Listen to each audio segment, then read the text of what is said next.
Welcome back, fight fans. Oops, I just realized that pillow's still there. Okay, so we've got another shorter one this week, I guess, because of course we're going to be talking about this week's card. That's UFC Vegas 80, I believe we're at. I mean, my goodness, we're only 20 away from Apex Mania. I don't like the way that this is going in the background there. Can I move it around maybe? Fuck it, I don't care. That's good enough. That's good enough. So, uh yeah, it's going to be a fairly short one today. Um we'll jump right on in. I actually feel pretty good about this card. Is it one of the better looking UFC cards we've seen lately? No. No, it is definitely not. I would actually say this is the low point, and then next week looking decent. It's not, it's not a great card either, but we're going up. And then I truly believe we could have card of the year here in Abu Dhabi 2 weeks from now. I cannot wait for that card. That really could be the best card of the year. Cannot wait for that one. But we've got to go through two more Vegas cards first. So we'll jump right on into that. UFC Vegas 80, Grant Dawson, King Green, as he is now called. Or is it just King? I believe it's just King. But yeah, King Bobby Green, King Green, Green, King, Bobby, who knows? It's all the same guy, and he's pretty good.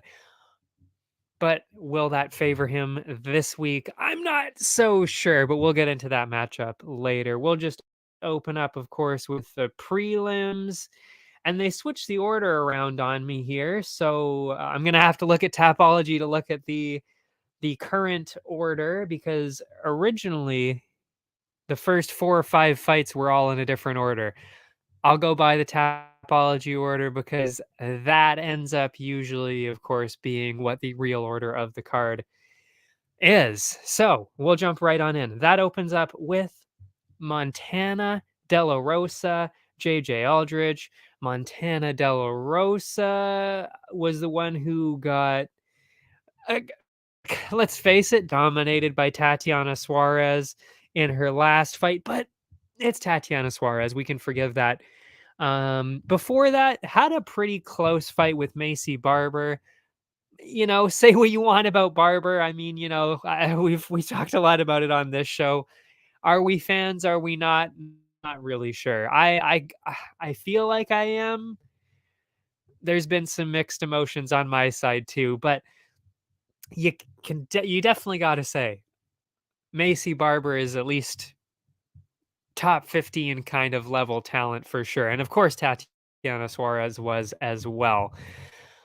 And it's really the size of Barber and the striking and all of that. And the fact that Montana did pretty well with that in that fight. In fact, Barber was getting roped into Montana's game plan, which was clinching, grappling, and all that. Um, and that is what Montana De La Rosa specializes in. Doesn't really enjoy striking too much, but very, very good at the grappling and the submission game, which is why she did pretty well against Tatiana Suarez until she wasn't doing well anymore. But it was close up until then. Well, as close as it could be. But yeah, on JJ Aldrich's side, I mean, had the win against Liang Na or Na Liang in the last fight. I wouldn't really say that's the best the best bar there. I don't think that says a whole lot. It says more actually that it took her 2 rounds to get a win there. Before that, lost to Lipsky by decision. Before that, got submitted by Blanchfield. Again, that's forgivable too, though, of course, because Blanchfield probably going for a title soon, and she's always been that level. So I would say seems like JJ Aldrich is going to really struggle with that grappling.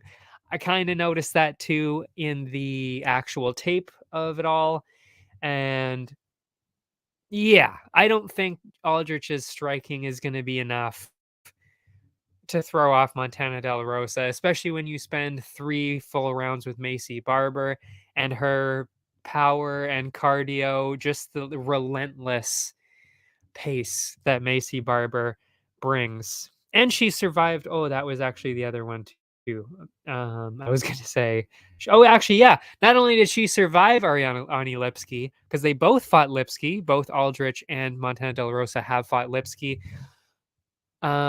She was actually Montana was able to finish Ariane Lipski, whereas Aldrich lost to Lipski. So the MMA math is working out for us there as well. Of course, we don't want to pay too much attention to the MMA math because we know that that is false in many cases. Not in all cases. It helps a lot, but doesn't always work. But in this case, it definitely helps out quite a bit just because it really tells us of the style of both of them.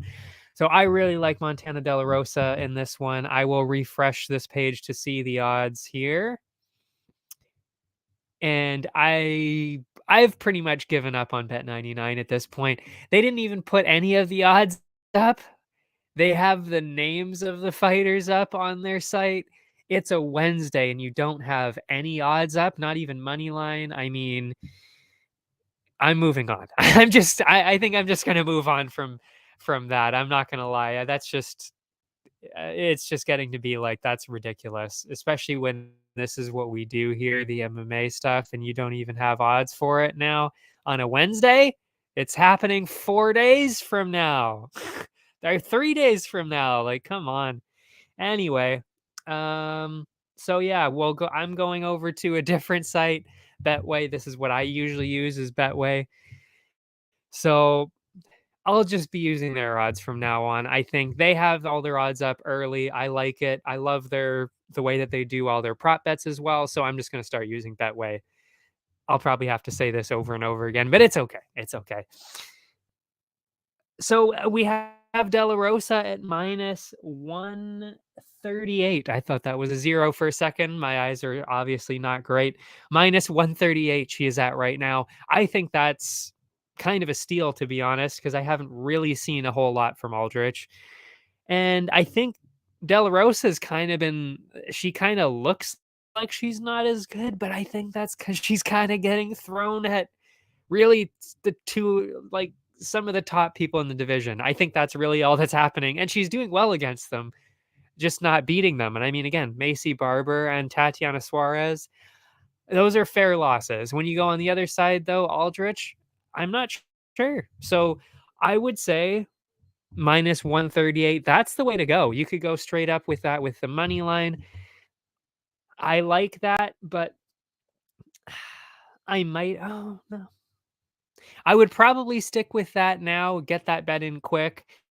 And then I'm thinking of balancing that out with the under because I actually really think um, Montana has a great chance of getting this done early. I really do think that because of the grappling. We've seen Aldrich struggle with grappling before. We've seen her get submitted before.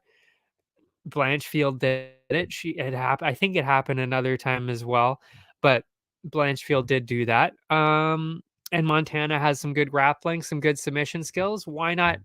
You know, why couldn't she get it done again? So I'm also balancing that out with the could be the under 1.5, could be the under 2.5. Kind of depends on where the prop bets are going to be on this site when the time comes, to make those bets. But as I've said this before, under 1.5 and under 2.5, honestly, it's the odds of them happening are very, very similar. So you might as well usually just go for the under 1.5. So again, we'll see where those odds line up. But I'll take the under 2.5 if that's plus money. I will always do that. Next up, so that's what we got for that one. I feel really good about that. I really do.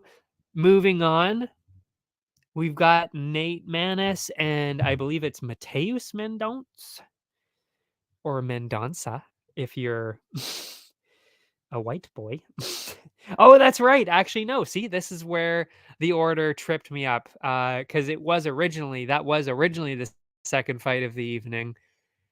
Now it's actually Johnny Munoz Jr. and Aorichi Lang. So I will get into that fight first. I'll admit this one is actually a little bit tougher than people might realize.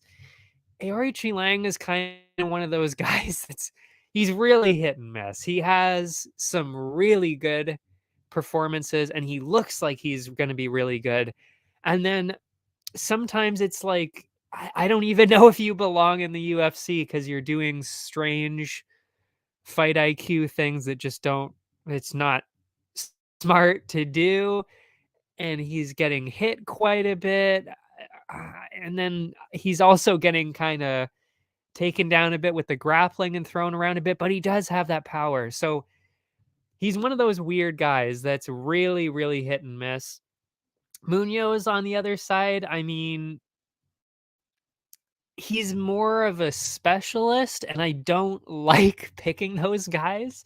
I really don't, because he's definitely I don't think it's super obvious in the tape yet to some people, but it's already beginning to be pretty obvious to me that this is one of those guys, kind of like Puelas. We saw this earlier this year, where and like Paul Craig a little bit, Paul Craig used to be more. Now he's a bit more well-rounded, but really going just all in on the jujitsu and the takedowns and all that. He really does not strike at all. So that does worry me a little bit because if he gets hit by Aorichi Lang, he's going to get stopped. He's going to get stopped for sure. That's going to be a real problem. But the grappling is definitely next level. He's very, very good at grappling and pretty good on the ground. And the only reason that he hasn't been able to rack up as many wins is because so far his opponents have been a little more well-rounded. Daniel Santos was just also a lot bigger. That was his last fight. Daniel Santos was a lot bigger. He was a lot better at striking because, as I said, Munoz not really much of a striker. So that did not work out well for him at all. Sholinyan didn't really test him as much, especially with the striking. So it wasn't really as much of a problem. Gravely knocked him out in the first round. See, this is a weird one, which is why I think the only fucking Wi-Fi here.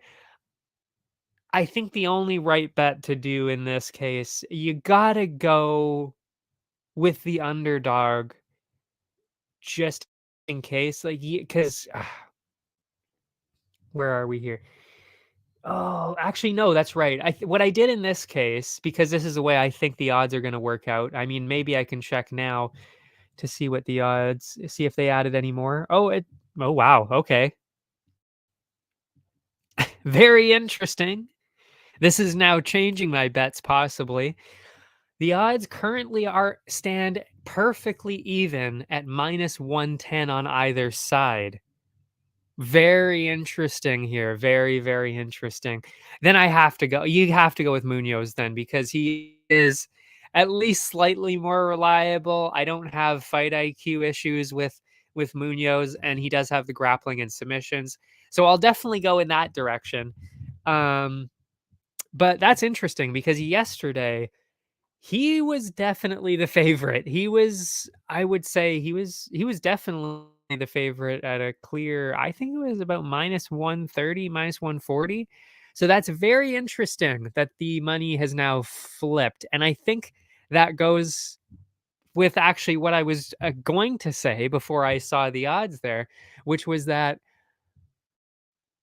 I was thinking of going with the underdog Aorichi Lang and then picking Munoz by decision. But then the strategy that I was thinking actually was more so going Munoz decision and then balancing it out with the under because I know that Aorichi Lang is not going to get a decision win. Could he get well, at least I'm pretty sure he wouldn't. Could he get a knockout? Yes. I would be pretty shocked if he got a decision win.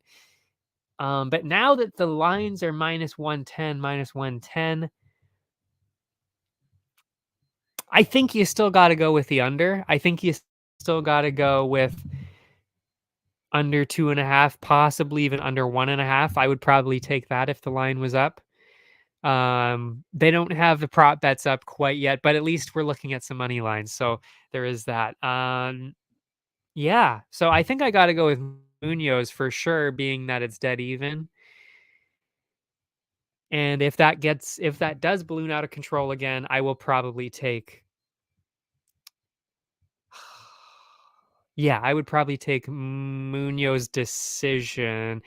I would say really this matchup kind of does depend on what the over under is set at, because that kind of determines which prop bets make sense to make both of the bets plus money. So I think that matchup is kind of all the way up in the air at this point, all the way up in the air.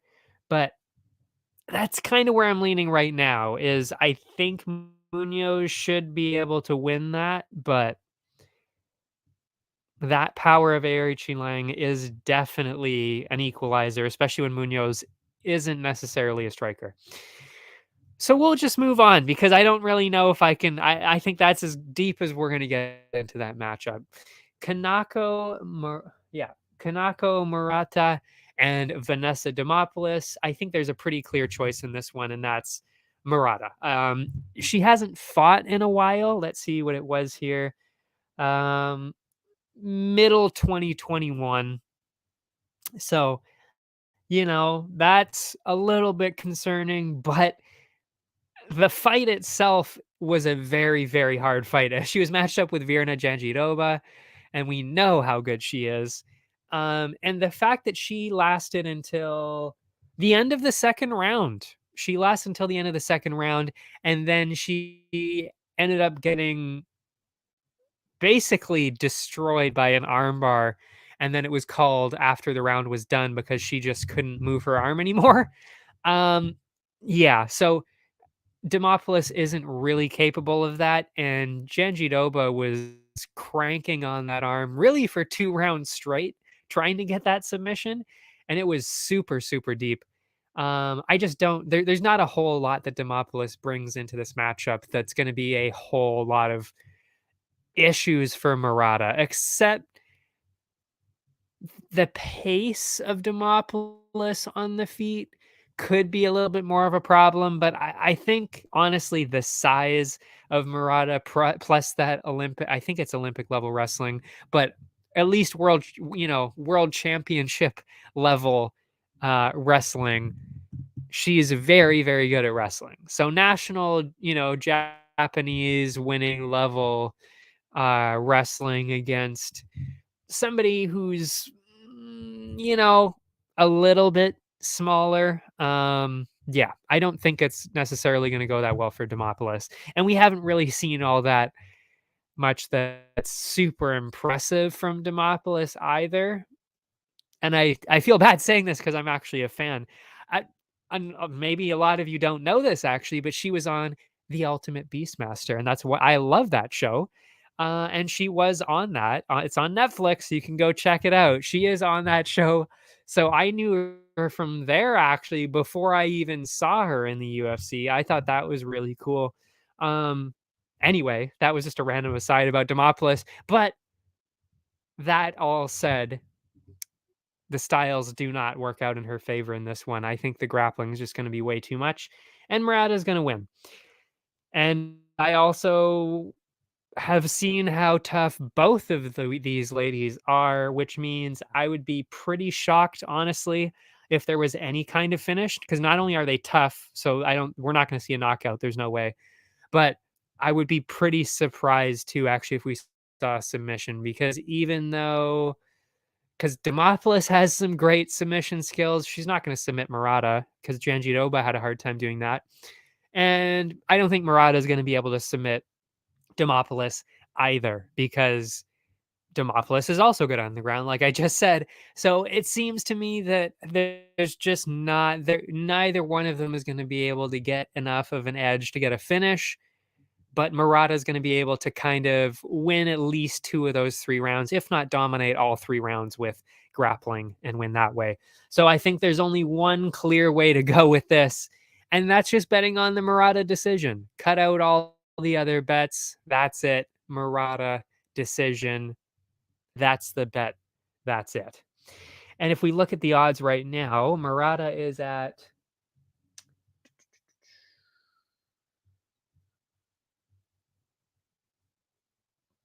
see on the site they're all mixed up. They're not even close to being in order yet. Minus 334 right now. So as you would imagine, that's probably not going to give us a huge amount down because neither one of them gets a whole lot of finishes. So I can't imagine the odds are going to be below that minus 200. Maybe it will be. Maybe it'll be minus 150, minus 180. That's usually what it ends up being. We'll see. So yeah, that's not really a great matchup in terms of the bets, but you got to, as soon as they put that prop bet up, Murata decision, I'd be taking that. I would be taking that pretty quickly because those odds are going to balloon out of control and then you're not looking at profit anymore. So as soon as you see that popping up, take that. Moving on. Where are we now? Next up, Nate Maness, Mateus Mendonce. This is the one I was talking about. Well, going to get into earlier. And then they switched the order around, and now we're going to get to it now. So, Maness has not really looked good in his last couple of fights. Got absolutely dominated and finished very quickly by Tagir Ulanbekov. Submitted, standing guillotine choke, 2 minutes, 11 seconds in. Nasty submission there. But very interestingly, actually did go to a decision with one Umar Nurmagomedov before that. So he's clearly got the skill and the toughness to go that far. Just seemed to get in a bad spot against Tagir and then got submitted. So I'm not going to lie, Maness worries me a little bit in this because Mendonça is, I believe, a fairly convincing favorite here on paper, on the odds here. What are we at?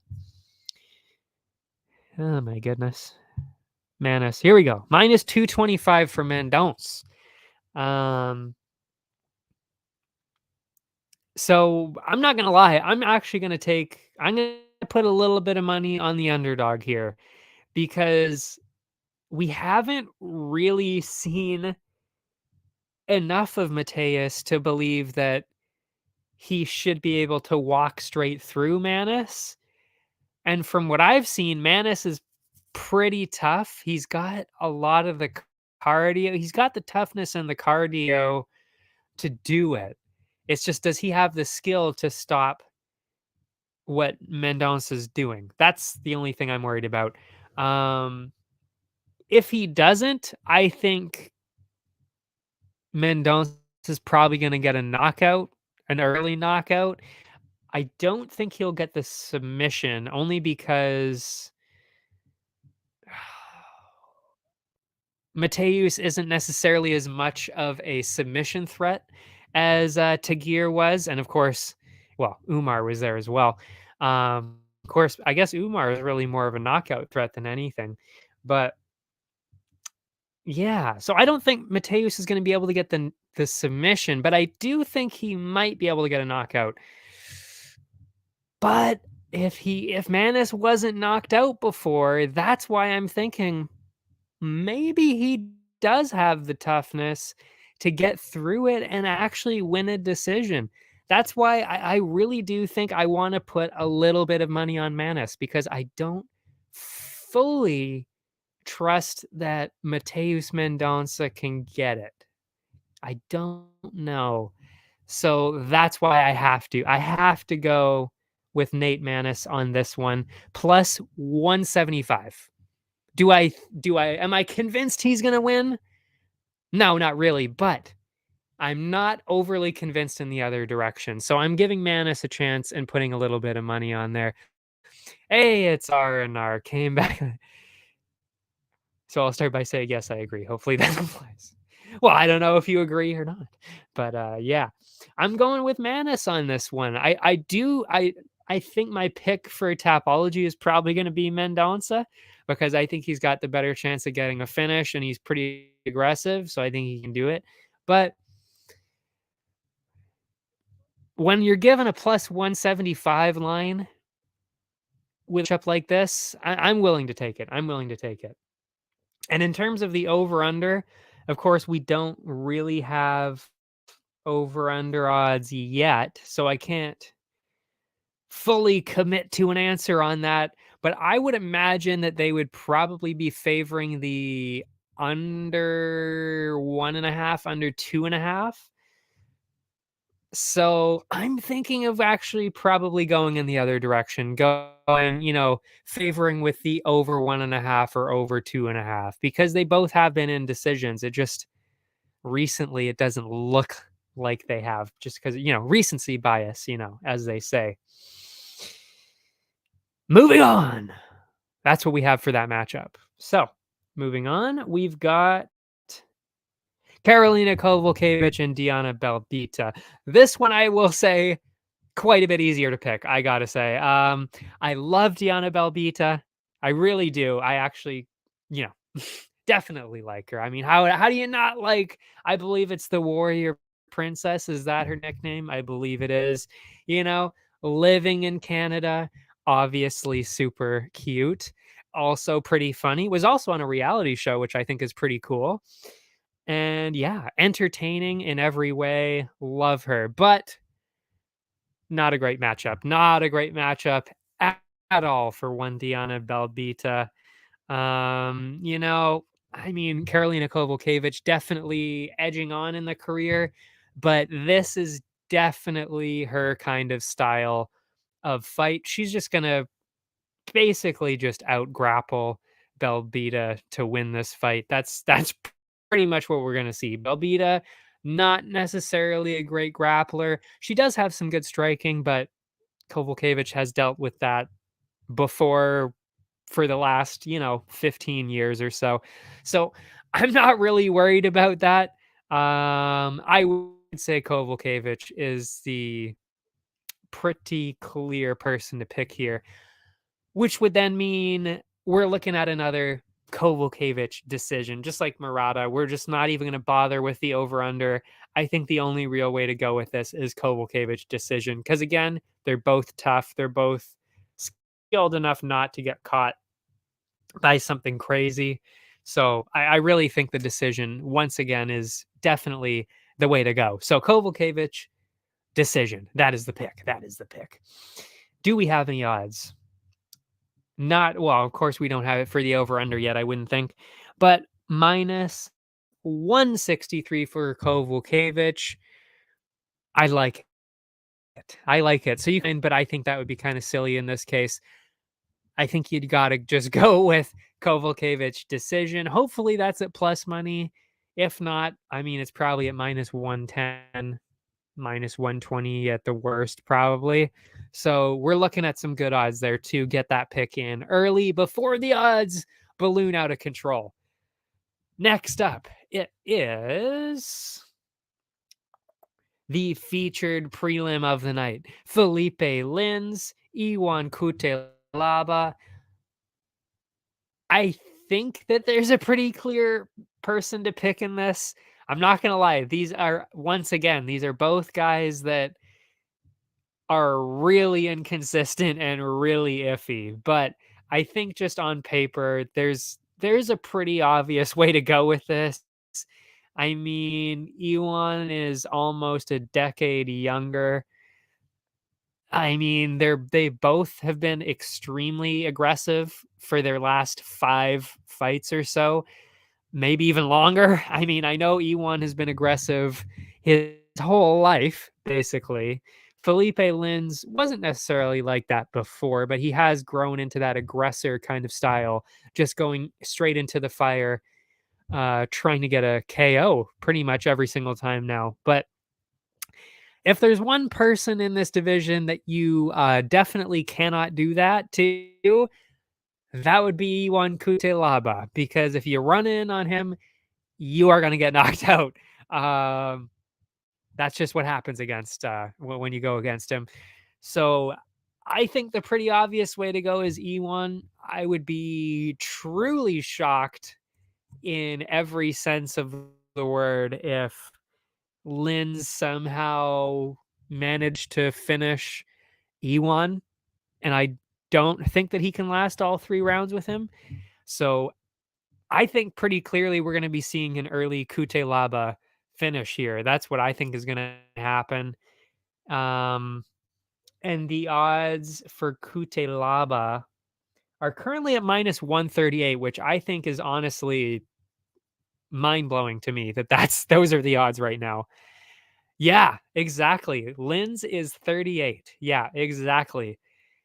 So the fact, I mean, really, the with the odds being at minus 138 for Kutelaba, I mean, you got to jump on those. That's crazy. That is crazy that the odds are that low in this kind of matchup. I don't even know where they're seeing that Linz has some kind of advantage. I don't know. I don't know. I really don't think these odds deserve to be that close. If you get it in later, I would be going Kutelaba by finish. Even if actually you do it now, I would probably be going with Kutelaba finish. And in terms of the over under, if it's anywhere close to even money, I would definitely be taking under 1.5, because a lot of their fights in both men's cases, but especially Kutelaba, his fights end in the first round or early in the second. So I think there's a pretty obvious way to go with that. It's the under 1.5 for sure. Um, but if that's even like minus 150, like minus 150, maybe I would take it. Minus 180, 200, I would probably go over 1.5 just in case they both show some toughness and we drag on into the later half of the second. Yeah, 100%. It is just because he went on a losing streak for sure. But I mean, we'll get into the losing streak here right here. I'll tell you who the losing streak was. It's well, he beat Tanner Boser, which by the way, I would say that is the dead giveaway that he's going to win this fight, because Boser knocked out Linz. Boser knocked out Linz in the first round, and Kutelaba knocked out Boser in the first round. So who do you think has more power out of the two? And who do you think has a better chance of winning the finish? I think that's pretty obvious. It's definitely Kutelaba. But yeah, and I mean, like, the losing streak before that was Kennedy Zachukwu, who I think was about a foot taller than him and is an absolute fucking monster. I mean, like, the guy's like 7 feet tall. Is it ridiculous? So that's fair. Johnny Walker before that. I mean, it's Johnny Walker again. Like, Johnny Walker is an absolute animal as well. Then you go before that, and it's Ryan Spann in the first round as well. And we also know Ryan Spann is an absolute animal as well. So, I mean, 3 losses in a row, sure. But it's Ryan Spann, Johnny Walker, and Kennedy Zachukwu. So it's like, you know, I think that is crazy to say that Linz is anywhere close to those 3 guys. So yeah, I think this is the golden opportunity to put some money on Kutelaba. Minus 138. That is crazy. That is crazy to me. Get those bets in now. Now. And that closes the prelims. So we will now get into the main card, and that is opening up with Bill Algeo and Alexander Hernandez. Um, this is another weird one. There's actually a few matchups on this card that are like this, because again, I'm not like, both of these guys are again fairly inconsistent. They look really good sometimes, and then they go against somebody slightly different, like a slightly different style, and then they look like they don't even belong here at all, like in any kind of conversation for like top 20. I don't know. Like, they're just so hit and miss, both of these guys, that it's a little bit difficult.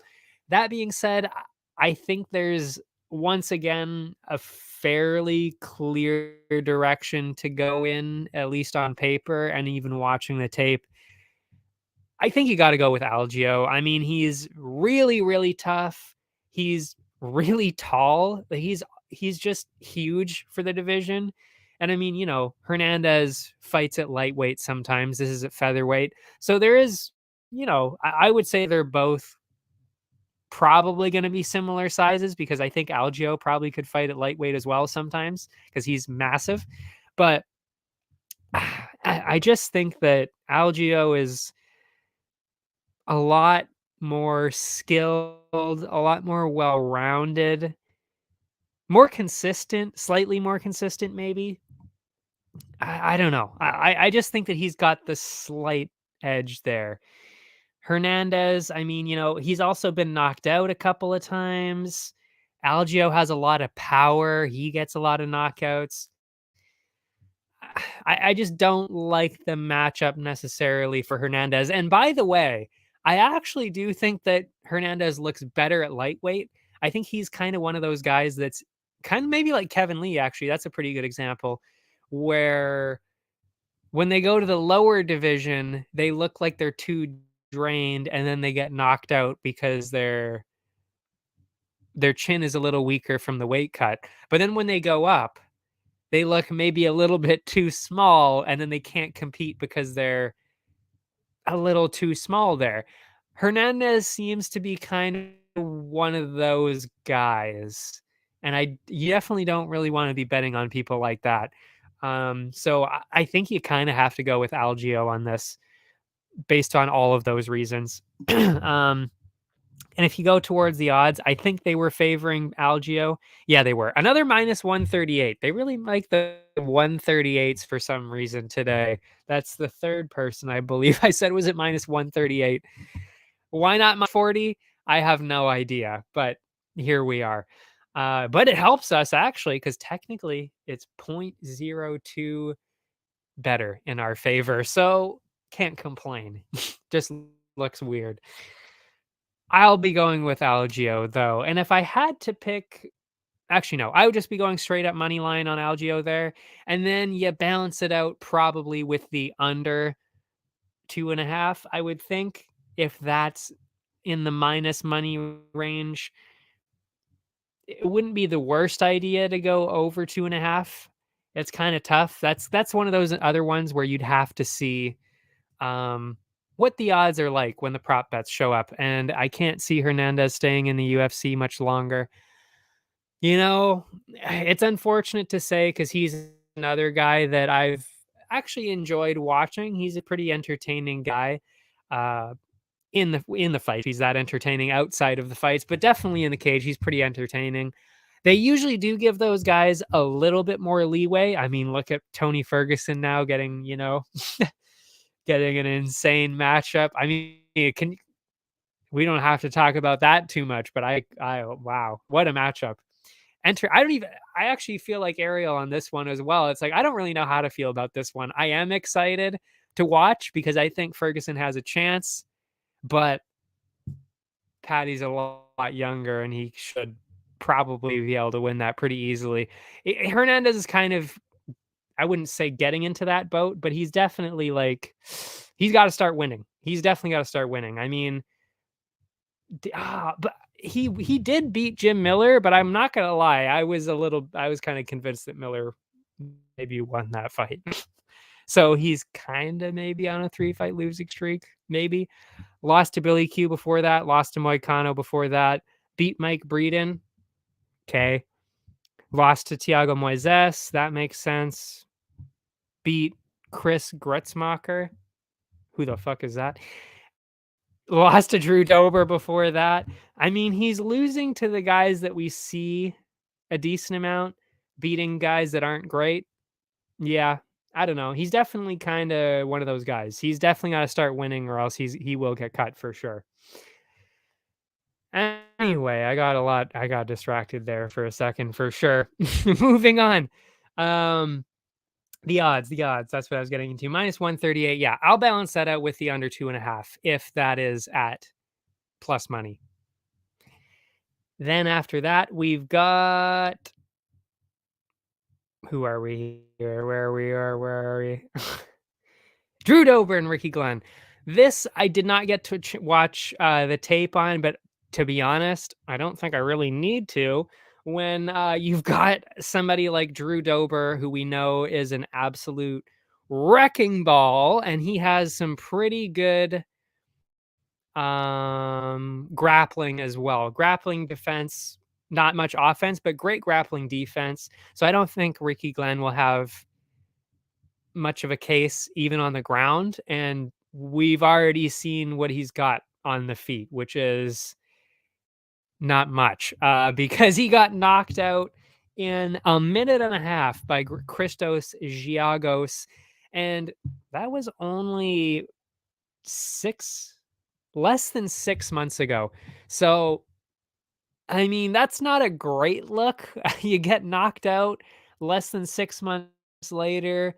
You're going in there against somebody who's an even more powerful striker than before. I don't think that's going to end well. So I'm looking at a first round KO for Dober. I would be a little bit shocked if it was anything else other than that. So I'm liking the odds on that one. And he is, I believe, if not he is still tied actually for the biggest favorite of the night at minus 400. The co-biggest favorite is Joe Pyfer, who I believe is probably going to be my sniper pick for the week, Joe Pyfer. But yeah, I don't think that one's going to last long. Could he beat a minute and a half? Possibly. So I would definitely be taking Dober first round. Glenn was away for a while and then came in to be knocked out. Can't see it for Glenn either. Yeah. Yeah. Again, I don't really, and we know that we've also talked, I haven't talked about this before, but other people have, that Glenn is definitely more of a specialist. He's not really, he's definitely more of a grappler. He's not really huge into the striking. Um, Yeah. Anyway, moving on towards the odds. What was I going to say again? Oh, yeah. So to lower those odds, you got to go Dober KO or even Dober in round one, I would say is a pretty good idea. But I don't know, because he might be tougher because he has gone to a lot of decisions. Dober sometimes takes his time. Oh, how do we balance out the odds? I would say probably still Dober KO, and then maybe to balance it out, you go under 1.5. That wouldn't even be balancing it out because you could cash in both. But yeah, I would probably go under 1.5 and then Dober KO in a different bet. That's probably the best way to do it. But yeah, not looking good for Glenn. Not looking good. Moving on. Who's after that? Who's after that? Oh my goodness.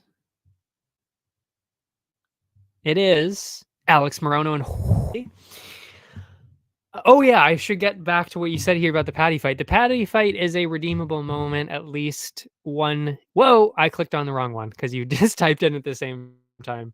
The Patty fight is a redeemable moment, at least one UFC pay-per-views out there. I totally. Oh yeah, no.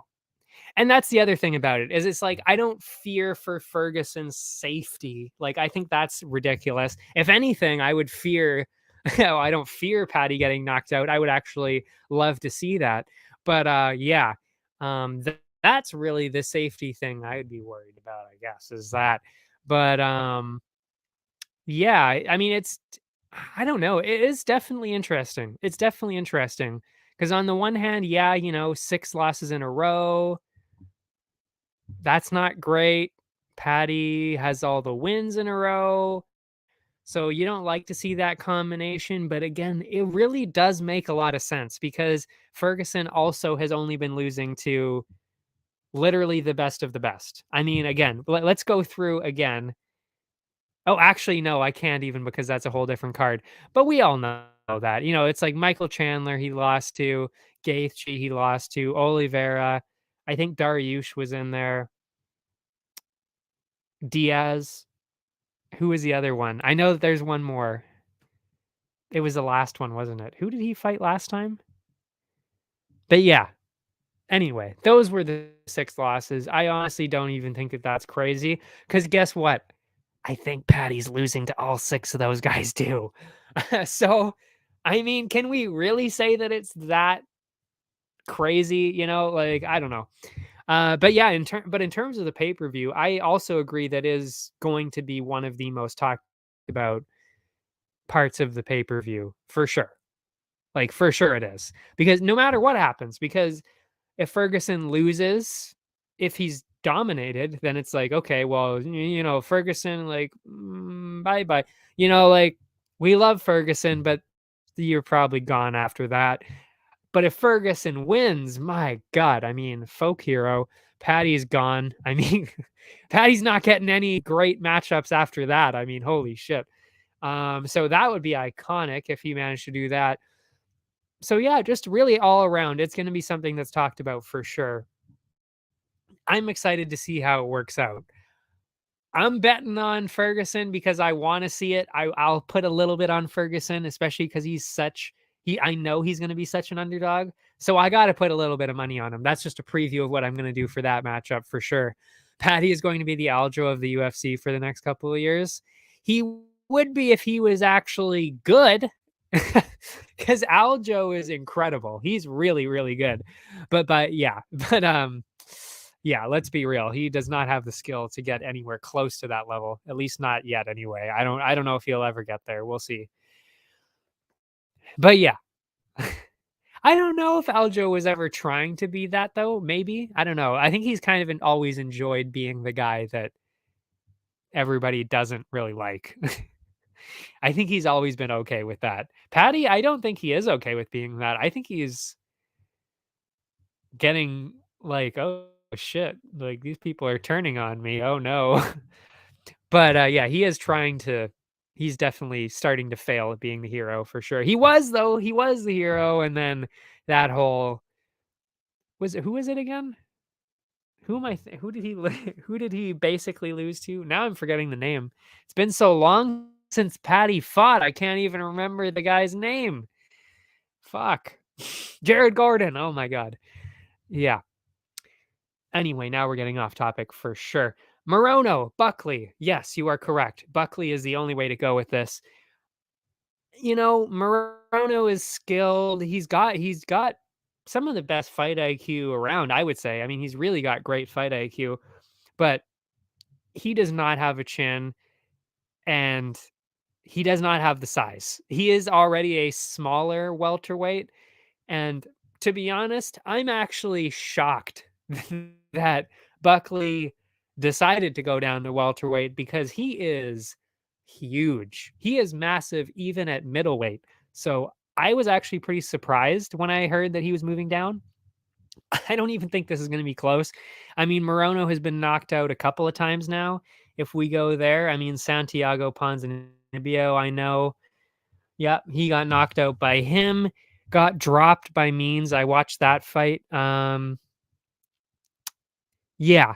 He also got knocked out by Chaos Williams in 30 seconds. So I don't think he handles power punchers all that well. And Buckley is definitely one of those guys that is going to test that chin. I don't think it's going to go well for him, especially since he's getting knockouts at middleweight. And he has probably the best knockout of all time. I mean, we've seen it, the spinning back kick straight to the face as Impa was grabbing his leg, spinning back kick. Impa falls down like a statue or like in a video game. Craziest KO. One of the craziest KOs in martial arts history in general. I mean, when I saw that, because I was watching it live, of course, because it was Fight Island. Of course, I was watching it live on TV. I lost my fucking mind. I was like, that has got to be the craziest thing I've ever seen, and might be the craziest thing I will ever see. That was unreal. So if he can do that to middleweights, and I mean, he knocked Chris Curtis down. He finished Duraev. He finished Antonio Hoyo, Jordan Wright, Impa Kasanganai, that was the jumping, spinning back kick, it says here. Knocked out Andre Fialio. I mean, I would be shocked if Morono could stand up to that kind of power. And even if he could, the size, even just in the grappling for Buckley, yeah, I'm not liking Morono's odds here at all. I think Buckley is the only way to go with this. And he is at, where is he here? Where are the odds? What the fuck? Oh, it's the first one here. Minus 175. Minus 175. I love those odds. Those are juicy. Oh, 100%. I mean, I'll just put that up here because that is a very good point that not necessarily a lot of people realize. I mean, look no further than Jorge Masvidal.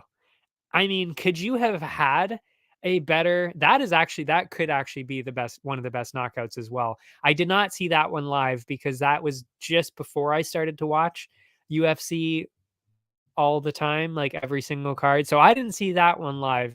But I mean, there's no better example than Jorge Masvidal because he was not necessarily one of those guys before that. He wasn't really like, oh, like who's the next top 10 guy? Nobody was saying Masvidal, but then he goes in there and does that. And then of course has the fight with Diaz and a couple other performances in there. I mean, but it all started with that one knockout for sure. I mean, it is truly insane how one thing like that can really change everything. And it did happen to Buckley a little bit too. But they didn't push him as hard as Masvidal, of course. Because yeah, I mean, if we look at the next fights after he did that to Impa, not really the biggest collection of names. You got Jordan Wright, Alessio Di Chirico, who he lost to, Antonio Arroyo, Alhassan, Duraev. Now he's kind of starting to get up to names where he's going against Imavov, Chris Curtis, and Fialio. But yeah, I wish they would have given him some better names after that. I mean, he definitely deserved it after that. But anyway, oh my God, yeah, the Showtime kick as well. Of course, of course. And I mean, yeah, of course, neither one of us saw that live either. But yeah, of course, we've seen the videos of the Showtime kick, as you were mentioning. Yes, that's another great one. And actually another, well, I don't know if you could really say that. I was gonna say Conor McGregor knocking out Jose Aldo is another great example of that. But let's be honest, he was a superstar way before that happened anyway. But that did launch it to another stratosphere when he knocked out Jose Aldo like that. But yeah, Buckley all the way on this. And you got to balance it out with the under 1.5, I would imagine as well on this one. I'm looking at a lot of unders on this one. I really do. I think we're going to be seeing a lot of finishes on this card, even in the women. I really do think that even the women's fights, we're looking at some mismatches on this card. So we could see like wall to wall finishes almost. Now that I'm actually saying this card is actually getting slightly more exciting, but let's be honest still. I said this earlier in the show too. I think this is kind of the low point. And then next week, ramping up. I like next week's card a little bit more. It's not looking too bad. And then truly, I think the best card of the year, no joke, I really do think the best card of the year could be Abu Dhabi because the entire card, like start to finish, is mind-blowing stuff. Like the matchups are insanity. And there are a couple of debuts on there too that maybe a lot of people don't really know who they are. I've already seen a couple of clips of the one guy on there in the main card that nobody actually, I don't know if he's on the main card, but he's on there. I think he's got 2 different colored eyes and he's got like ginger hair. He even looks scary. He looks like he's gonna kill somebody. Like he looks like he's that kind of guy. He's undefeated. I think he's undefeated. But anyway, he looks like he's a lunatic and he fights like it too. I cannot wait to watch that guy. You got Ikram Aliskerov and I forget who he's fighting. He's amazing. Chimaev, the main event, Costa. I mean, but they and then just all throughout the card. I think there's even Umar is fighting. No, is Umar fighting on that card? There is a Nurmagomedov fighting on that card. But yeah, just all throughout the card. It's just unreal, unreal. And you think it's going to meet Jones and Stipe? Could be, but honestly, I think it's the names of Jones Stipe that are throwing people off maybe a little bit more because the names are more recognizable to North American people, let's say. But but when you actually look at the skill, that's what's getting me. The skill that will be on display on that Abu Dhabi card is unmatched because I truly think every matchup is one of those matchups where it's like maybe they don't have the household names, but my God, do they have the skill? They really have the skill. Because is Ikram Aliskerov a household name? No. But trust me when I say he is very, very good. And so are most of the other people on that card. They don't have the names, but the skill is next level, like truly next level. I mean, look at I would say you can see this on the card by looking at their records on this one. There's a lot of 12-0, 11-1, 12-2, like something like this. There's a lot of people like that on that card. And that's how you know that card is going to be insane. Whereas the Jones Stipe card, it has the names, but all of the names are like, 15-5, 15-4, 20-2, like there's a little more mixing up where they've lost some. Whereas, yeah, that Abu Dhabi card, straight up assassins, few undefeated guys. I mean, it's going to be amazing. That is true, though. You are not wrong. And that is where I was kind of getting at. That has the potential to be an incredible, incredible card of the year. But you are correct. They are a lot of wrestlers in there as well. So that can go either way. That can go either way. But the way I think of it too is you got to remember that when there are a lot of wrestlers going against each other, you usually get some wild stand-up exchanges. You can also, if they really do go hard at the wrestling, you can get some of the best grappling exchanges you've ever seen. I mean, just think of what happened with Gamrot and yeah, I think it was Dariush, wasn't it? Gamrot and Dariush, or Gamrot. It was Gamrot and somebody where they were literally just rolling around the cage.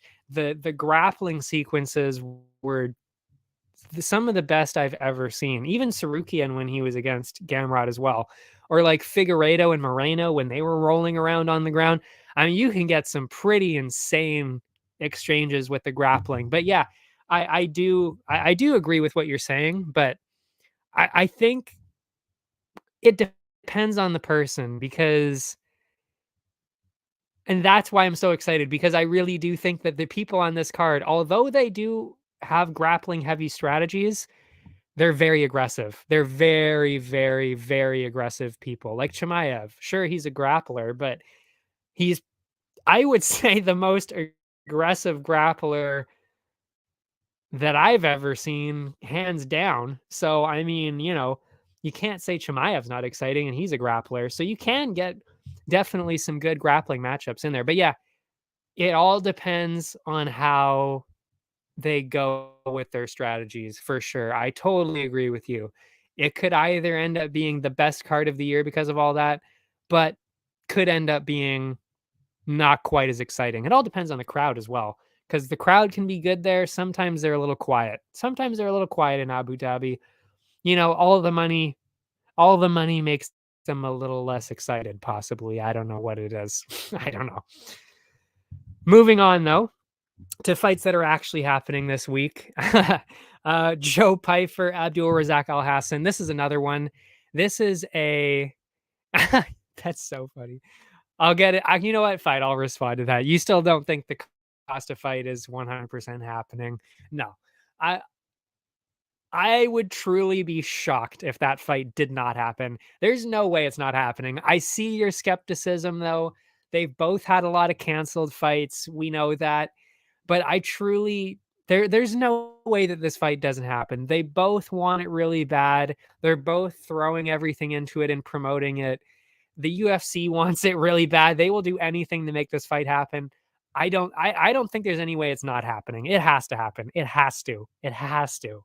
So disagree. Disagree. And maybe it's my my enthusiasm for the matchup that I cannot get past the fact that it is going to happen for sure. Side bet incoming. It would be interesting if you could bet on that, on matchups actually falling through. I mean, could you imagine the line on a Dylan Dennis fight? If you could actually bet on a fight not happening, all of his fights would be like minus 500 to be not happening. I'd like that. Anyway, Joe Pyfer, Abdul Razak Al Hassan. This is another one that's kind of like the Dober and Ricky Glenn one, and it's why it's juiced up to Pyfer being tied for the biggest favorite of the night at minus 400. I mean, Pyfer, although he had that rough spot, which we know was kind of a fluke on the Contender Series, where he literally posted a weird way and his arm broke, kind of like what happened to Jack Jenkins. That's why I mentioned it when the Jack Jenkins injury happened, because Pyfer had the exact same thing happen to him. Posted his arm down, arm snapped. Now he can't even he can't even straighten his arm properly. That's how fucked up Pyfer got from that injury. That's also why I'm still worried about Jack Jenkins in the future, because I know that Pyfer was fucked up for a long time because of that. But other than that, which again was a fluke, he has looked honestly completely unbeatable so far, even in the UFC. I mean, the Mearshart fight was like, I mean, come on. If that's, especially since that is the pace he normally gets into, is just aggressive, walk forward, walk the guy down and knock him out. He does that every single time. And although Al Hassan has some power and he can kind of stand up to some power here and there too, he has been knocked out before. He was knocked out in 30 seconds by Chaos Williams, just like Ricky Glenn, funny enough. You think it'll be a little bit more competitive? I'll put that up there because you're giving him credit. I don't think it's going to be that competitive, I got to admit, because it's not even the fact that I think Pyfer will to knock him out quickly. It's that even if he doesn't, Pyfer has ridiculous grappling as well, because you might not know this, but if you head over to Tapology, you will see that Joe Pyfer not only beat Gerald Mearshart in the UFC and knocked him out, he also then went against him in Fury Pro grappling, and he also beat Mearshart in grappling. So he is also an insanely good grappler, because we know, I don't know if a lot of people necessarily know this because we see Mearshart getting knocked out, but he's actually quite a good grappler. So the fact that Pyfer not only beat him clearly with the knockout, but he also beat him in a grappling competition with no strikes, that's pretty impressive as well. So he really does not even need to strike with Al Hassan, and Al Hassan is not a grappler. So just wherever this goes, I I don't think that he really has a chance. I think Pyfer is going to very, very easily win this fight. And I really do think that, honestly, he's just going to knock him out, because Al Hassan does get hit a lot. And as we've seen, like I said, with Chaos Williams, got knocked out in 30 seconds. Pyfer can do that too. So that's what I'm seeing happening. I'm seeing a finish. I could even see a submission finish because he's got that in his pocket as well. Love it. Yeah, but I also think too, and I mean, maybe you've seen this as well, but the rise of Pyfer as well has actually been pretty impressive, because I'm not gonna lie, I kind of shit on him. I really did at first. I shit on him for that Contender Series, like the Contender Series fight where he actually got the contract. So his second Contender Series fight, I kind of shit on him for that. I didn't think he looked that great.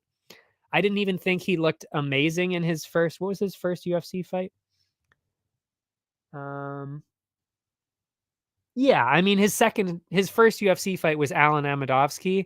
Wasn't impressed by that either because it's Alan Amedovski. Um, so I wasn't really impressed there either. But truly, every single time we see him, he really does look way better. He looks way better every single time he comes in.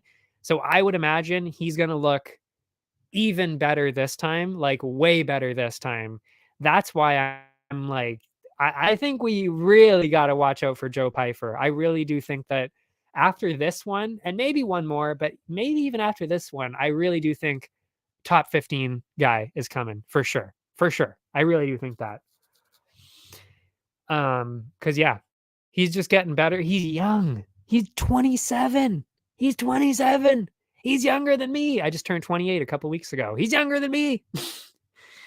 When is his birthday anyway? Does it say on here? Oh, it does.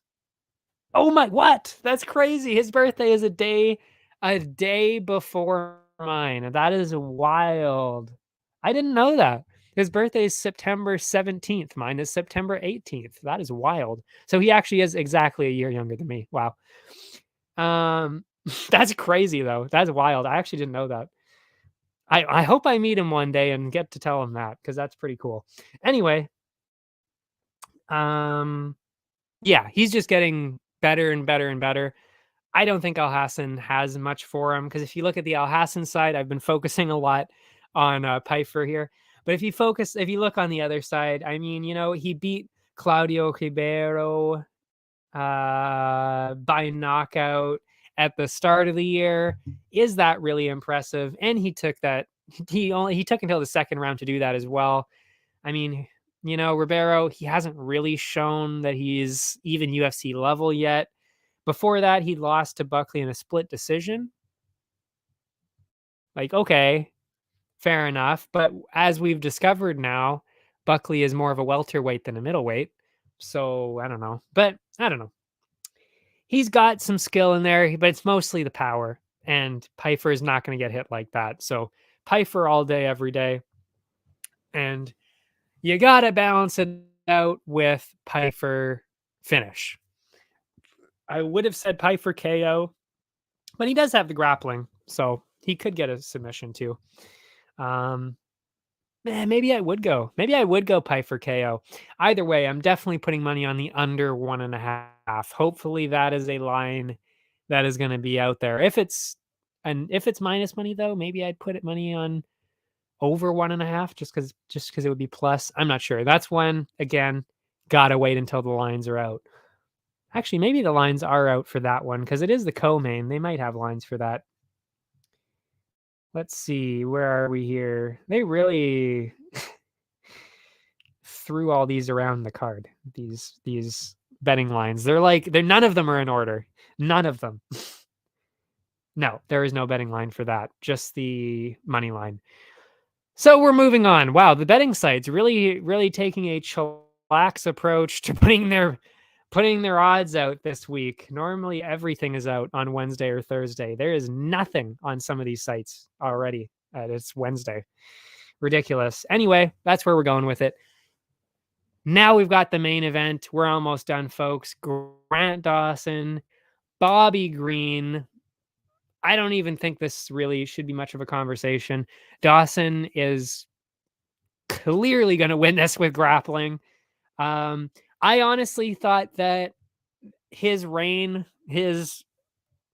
trajectory up the division was going to end in the last fight with Damir Ismagulov, because Damir Ismagulov is one of the most precise strikers and has some pretty ridiculous grappling defense. So the fact that Dawson somehow managed to just dominate Damir like that with the grappling, there is no way in hell that Bobby Green is going to be able to stop that. There is no way is he going to be able to stop that grappling. So I'm imagining a decision for Grant Dawson, but I will say I'll probably balance that out with the probably under 3.5, maybe even under 2.5. To yes, it is. I actually said that earlier in the show too. His name is King. That is true. And it's just King. It's not King Green, King Bobby Green. It's just King. You are correct. But so people know who I'm talking about, and because it still says it on Tapology, I am saying Bobby Green. But yeah, I usually bounce between the two, just so that it's clear who I'm talking about. But what was I gonna say? Oh, that's who Ferguson just lost to. It was Green. Am I the only one that forgot that happened? Am I the only one that can't even picture the fact that that happened? Tony Ferguson. This was 2 months ago? Does anybody remember that? Did that really happen? Am I losing my mind? Did that really happen? Bobby Green losing in the beating Ferguson in the third round with an arm triangle? Huh. I can't. I honestly can't remember that. Wow. That's crazy. Well, now I'm on the Patties page again. Anyway. So yeah, Patties at 6 wins in a row. Wow. Okay, yeah. So yeah, Patty's at 6 wins in a row, Ferguson's 6 losses in a row. That's not a matchup you want to see, really, nor in normal circumstances. Anyway, yeah, I really don't remember that fight. Wow, that's crazy. Anyway, 6 fight losing streak. I knew the 6 fight losing streak. I couldn't remember who the sixth one was. Anyway. Grant Dawson could get the submission. That is why I will probably balance it out with the under 3.5, under 3.5, under 2.5, somewhere wherever basically the plus money is. That's probably where I'll throw it. Because yeah, there is definitely a worry that Green is going to get submitted for sure because he of course was he actually get ground and pounded by Islam. He wasn't even submitted by Islam. It was a ground and pound. That's interesting. But still, Grant Dawson did submit Mark Madsen, who Olympic wrestler, of course, also submitted Jared Gordon, knocked out Leonardo Santos with ground and pound, submitted Minner, submitted Trezano, submitted on the Contender Series, got a triangle choke before that. He's got a lot of submissions. So I could very much see that in 5 rounds. You know, I mean, with Green getting overwhelmed with grappling for 5 rounds straight,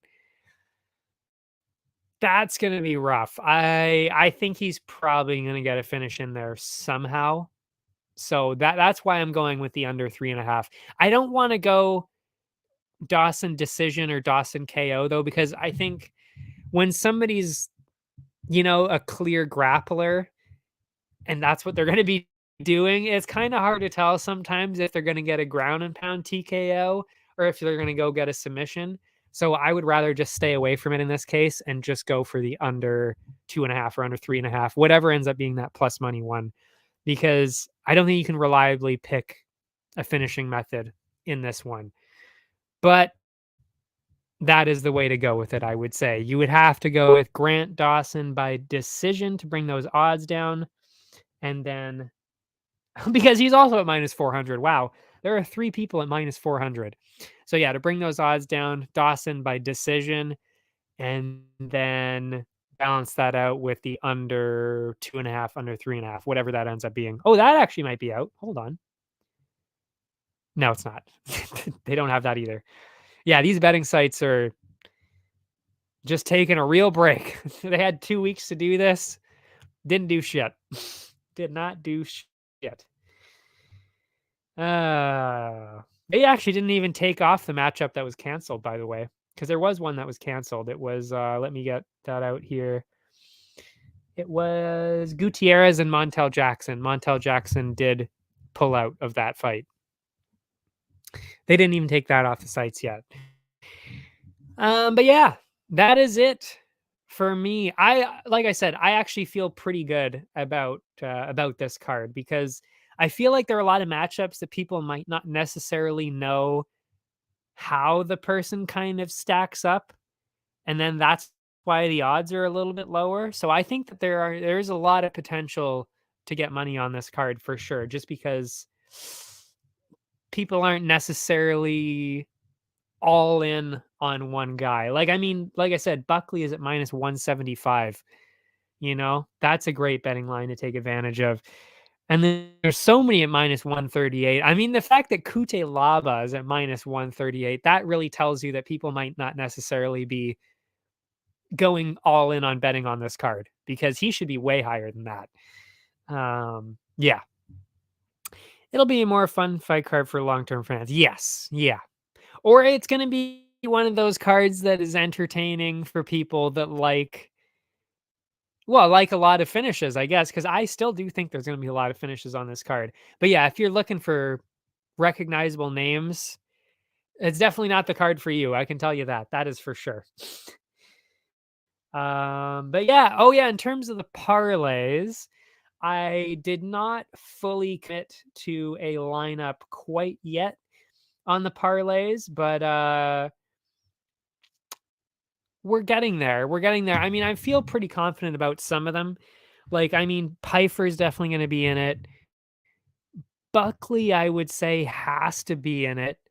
Kute Laba has to be in it. Dober has to be in it.